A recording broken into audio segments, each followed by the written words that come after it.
지금 민주당 지도부가 혁신위의 제안, 방탄용 임시국회 열지 않겠다, 이걸 수용했다.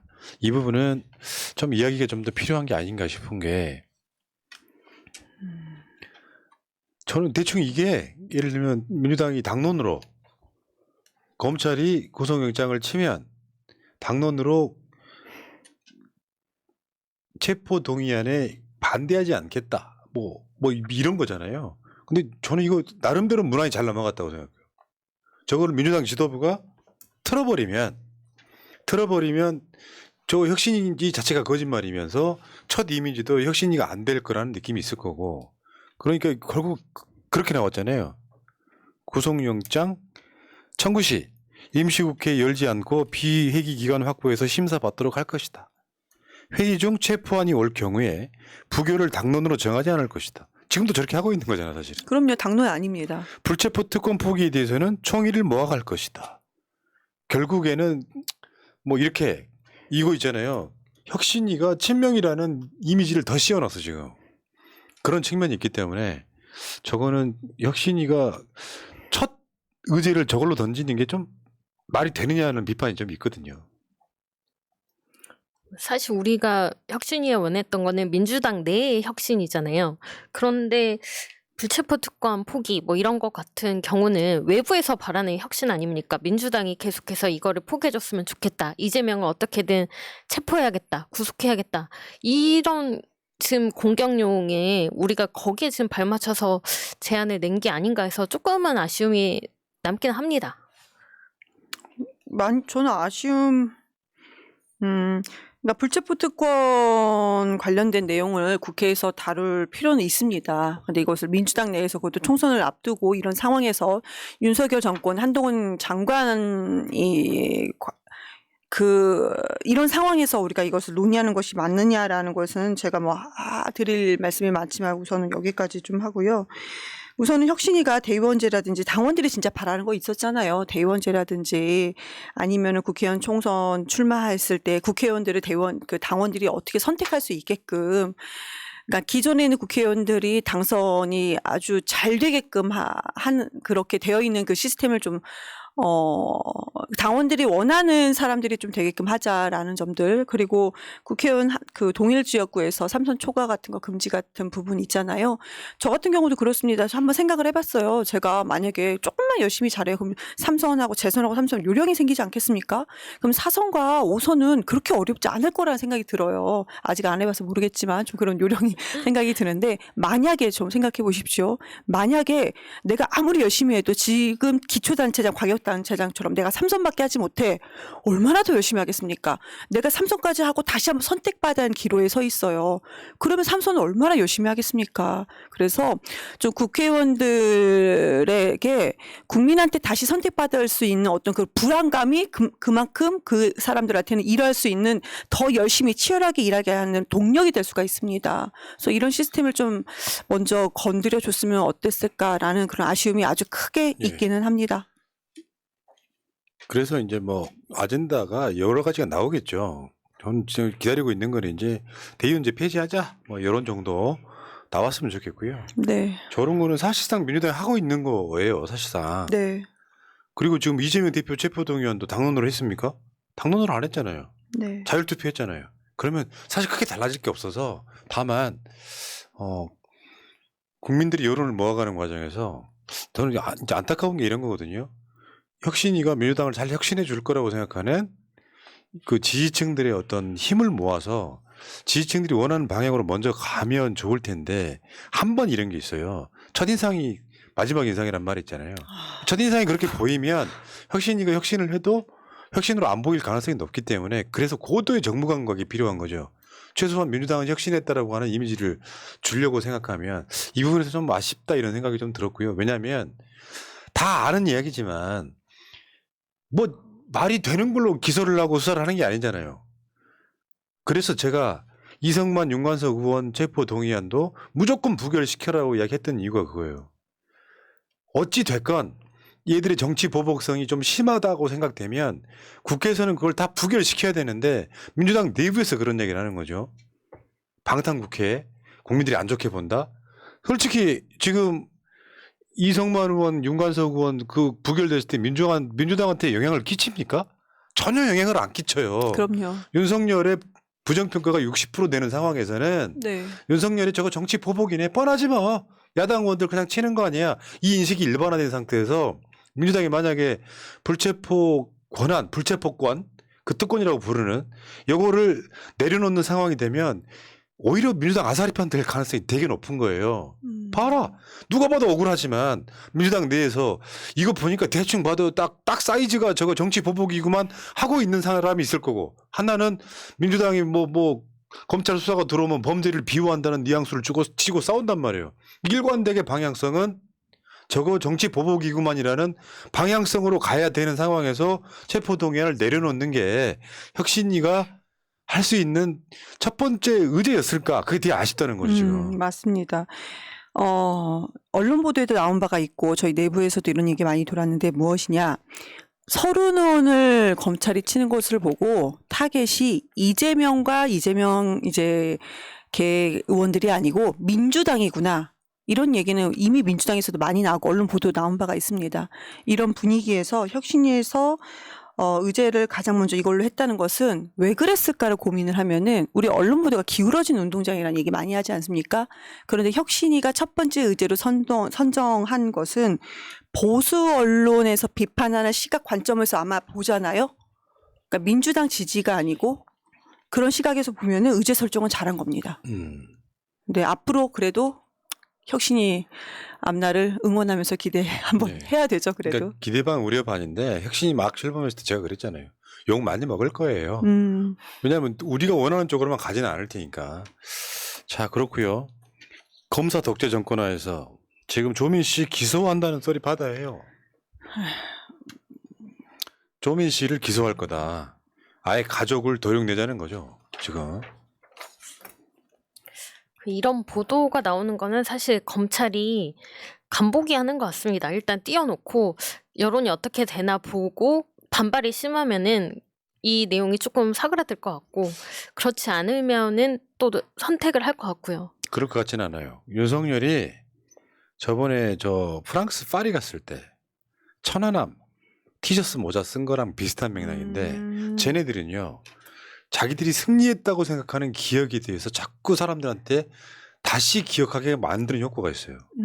그 조국 장관도 따님이 몇 년 전에 부산대 의전원 교수한테 받은 장학금을 뇌물도 아니고 김영란법 위반으로 파면시켰어요. 1심만 끝났는데. 자꾸 기억을 떠올리게 해서 조국을 머릿속에서 계속 연상하게 만드는 작용이 있어요. 이것은 민주당 그리고 민주당 지지층 일부가 도망간 것에 대한 일종의 업보 같은 거예요. 그런데 사실은 조민 씨 부산대 의전원 자기소개서 등을 아까도 보셨지만 화면에서 동양대 표창장은 평가 대상도 아니었습니다. 근데 네. 지금 여기서 그 부산대 의전원 부정 지원과 관련 위계 공무 집행방해 및 위조 사문서 행사 혐의, 위조 사문서 행사 혐의가 동양대 표창장을 조작했다는 거예요. 근데 분명히 저건 포렌식이 나왔었어요. 법원이 무시해서 그렇지 정경심 교수가 표창장을 위조하지 않았다는 포렌식 증거가 나왔었다고. 그러면 동양대 표창장은 평가 대상도 아니었을 뿐더러 조민 씨 자체가 이거를 정경심 교수랑 공범이라는 소리거든요. 이걸로 조민을 기소하겠다는 거예요. 그러니까 아까 제가 천안함 사건처럼 민주당이 꼬리 내고 도망갔던 사건들에 대해서 기억을 계속 떠올리는 거예요. 더군다나 그래서 요즘에 그 뭐 조국 장관 출마에 관련된 부분의 얘기가 계속 나오는데 저는 이렇게 생각합니다. 조국 장관이 심사숙고하겠지만 이 상태에서 너는 가만히 있어. 총선에 불리하니까 가만히 있어라고 하는 것은 명백히 말하면 저는 갈라치기 세력이라고 생각해요. 여론이 조금 불리할지라도 조국 장관이 명예회복하는 길은 현실적 이것밖에 없어요. 아까 카르텔 얘기 나왔잖아요. 검찰과 법원의 카르텔이 정경심 교수 조국 장관을 저렇게 만든 거 아닙니까? 그럴 때 조민 씨가 기소돼. 조민 씨까지도 어떻게 처벌을 받아. 어떻게 하시려고요? 그러면 어찌됐건 조국 장관이 총선에 안 나와가지고 조국 장관이 안 나와서 민주당이 이겼어. 그러면 조국 장관이 사면 된답니까? 불가능합니다. 나중에 봐요. 대선 앞에 두고 또 조국 나서면 대선 불리해진다. 평생 그렇게 가야 되는 거예요.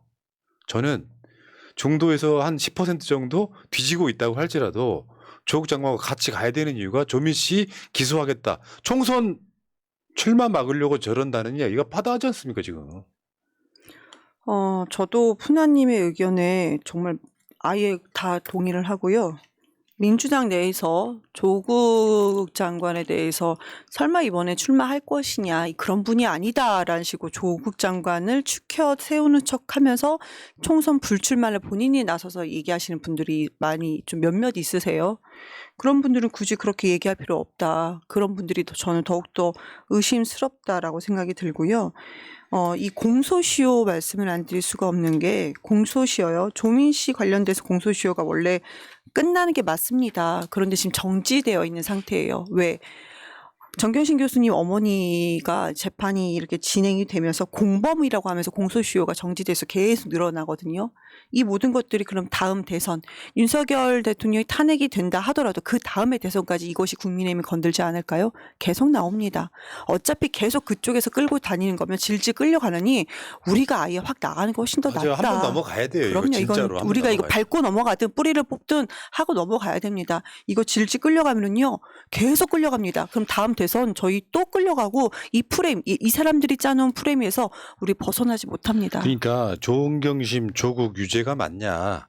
이거 한번 사회적 공론이 될 필요가 있고. 그럼요. 법원의 판단은 이미 끝났으므로 정경심 교수 같은 경우는 국민들한테 물어보자는 것이, 어떤 분들은 그런 얘기해요. 뭐 가스라이팅 오지게 하는 사람 뭐 몇 명 있는 것 같은데 윤석열 심판론으로 가야 된다.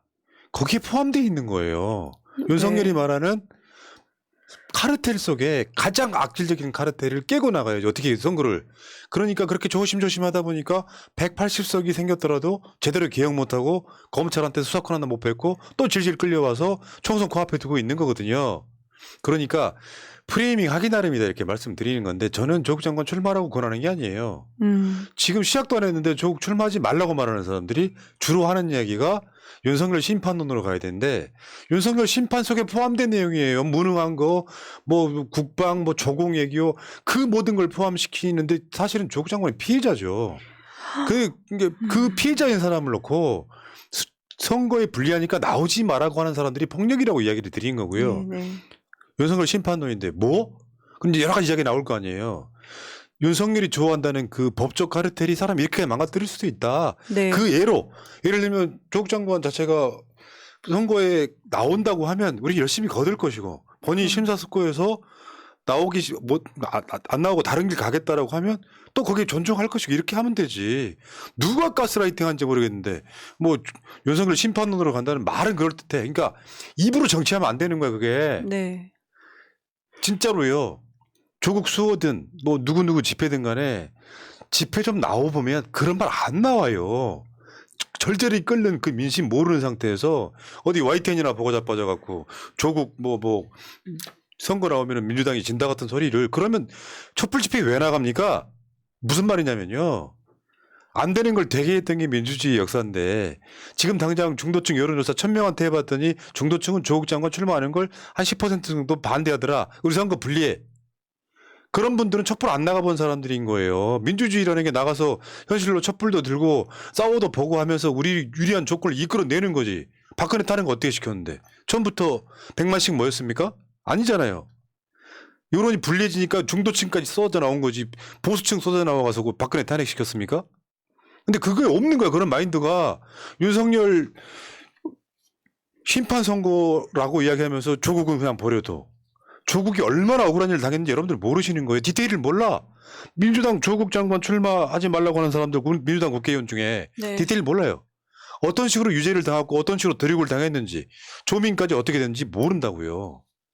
자, 시간이 없어서 제가 주제를 넘어갈게요. 네, 아니, 한 말씀만 드릴게요.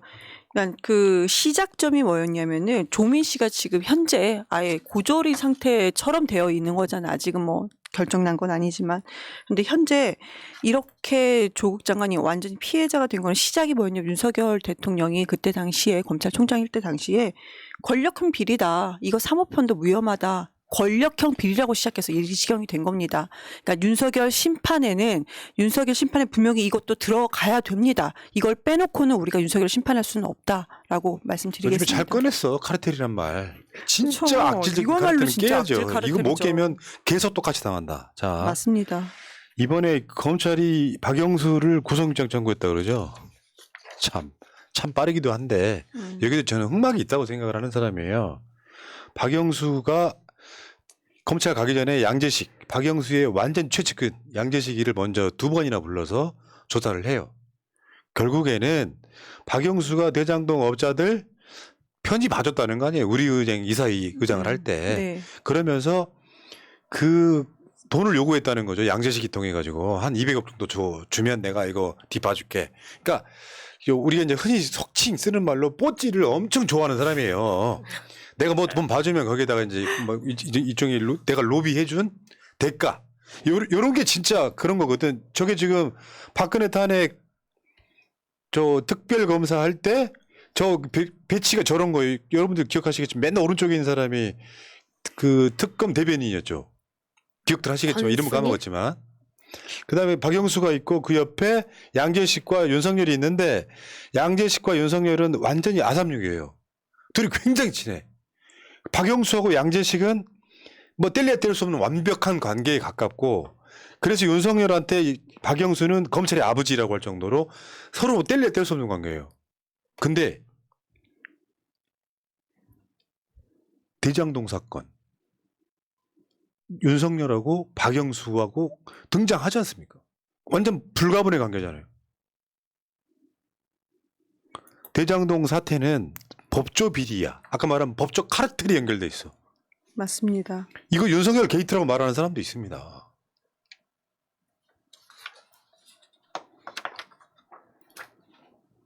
근데 검찰에서 계속 얘기하는 게 박영수가 200억과 단독주택 2채를 제공받기로 약속했다. 돈을 받았다가 아니라 약속했다를 계속 강조를 하는데 그래서 앞으로 검찰이 어떻게 이 박영수를 조사할지가 되게 주목이 됩니다. 일단 부장검사가 엄희준이잖아요. 이거 지금 꺼낸 거는요. 제가 볼 때는 뭐 김건희 씨나 그 장모 최은순 씨나 보면은 이게 다 무혐의, 무죄로 끝나잖아요. 박영수도 관련돼서는 그렇게 좀 그림을 그려가는 것으로 보여집니다. 그거 아니면은 지금 굳이 그리고 50억 클럽 중에 박영수만 있는 거 정말 아닙니다. 수십 명이 있어요. 근데 왜 나머지는 왜 조용하죠? 박영수만 왜 꺼내고 있느냐? 이게 여기 이제 질문이죠. 그거는 이렇게 해석할 수 있어요. 12월 달에 대장동 특검하고 김건희 특검이 통과가 돼요. 이 상태로라고 하면 그러면 윤석열이 거부권 행사할 명분이 있어야 되잖아요. 그 거부권 행사의 명분이 이거예요. 소위 몸통이라고 하는 박영수를 구속까지 할 정도로 우리가 열심히 수사했는데 특검할 필요 없다라고 거부권 행사할 가능성이 높아요. 네. 근데 이 대장동 사건은 필연적으로 정의당 안이 통과된 거거든요. 부산저축은행은 빠졌어요. 근데 하다가 올라가다 보면 부산저축은행과 윤석열을 거기다 안 엮는 건 사실상 불가능해요. 그러니까 이런 표현이 나오더라고. 박영수 쌍각 끊어주려고. 그러니까요. 윤석열 연관성 빼려고. 네. 이게 눈에 보이지 않습니까? 근데 이재명이 대장동과 연결돼 있다는 증거는 아직도 단 한 가지도 안 나오고 있어. 차고 넘친다는 증거가 아직도 하나도 없습니다. 자, 이게 검사 독재 정권의 법 기술자들의 스킬입니다. 야, 그러고 보면 진짜 이재명 대단한 거예요. 그렇게 털었는데 결국 기소까지는 했는데 어떤 걸로도 지금 돈 받았다는 증거가 안 나올 정도면은 거의 신급 아니에요? 갓재명. 여기까지 하겠습니다. 자, 1부 마치고요. 자, 새날맞게 PPL 짧게 하고 재밌는 짤로 가보겠습니다.